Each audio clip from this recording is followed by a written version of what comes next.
Hello, good morning, good afternoon, good evening, wherever you may be in the world. This is Manfred, and this is my YouTube channel. If you are new here, you are welcome to the family.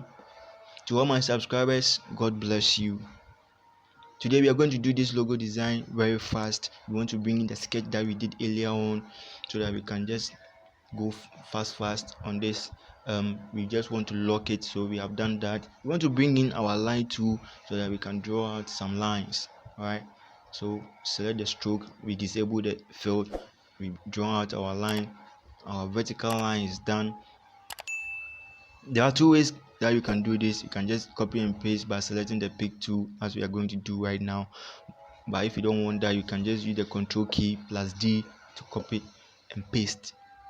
Right, the vertical line are done. We want to go into the horizontal lines. The first line is also done. All right, we copy and paste to the second line. That is also done. And we want to do same onto the third line. All right, that is also done. To the fourth line and to the fifth line.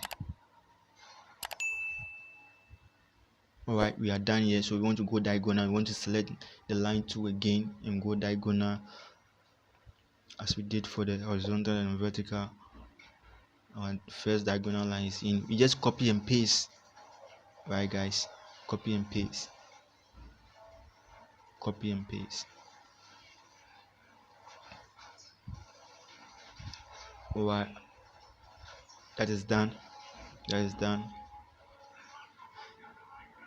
So we are done here. We just want to disable the sketch that we did earlier on. We just want to shift it to the other side. If you are going to be confused about this, you can just delete it. All right, you can just delete it and just focus on the real one, so that your attention will not be divided.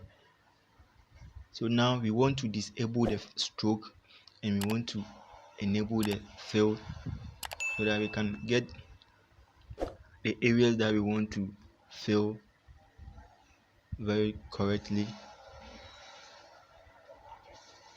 I'm trying to disable the stroke, but I don't know what's happening. Okay, right, let me try something. Fill stroke off. Still going back. Okay, we are cool here. So the areas that we are going to select, we are going on to the areas. Okay, just click and drag over the areas that you want. Make sure that you are going the right way. All right, mostly when you are doing this kind of thing, you just have to zoom in. All right, you just have to zoom in to know that the edges are correctly covered. You don't want to do something that eventually you see that your edges are not correctly covered. That's going to give you a whole lot of headache. Our stroke is back again. Don't worry about that. We'll just find ways to disable it. Now we are done. The video is almost coming to an end. I want to thank you all, to my subscribers, once again. Thank you very much. God richly bless you. And if you are new on my channel, you are welcome. If you want to see more videos from me, you just have to subscribe to my channel, so that anytime I upload a new video, you can get some to watch. All right, thank you all. See you in the next video. God bless you all. Bye bye.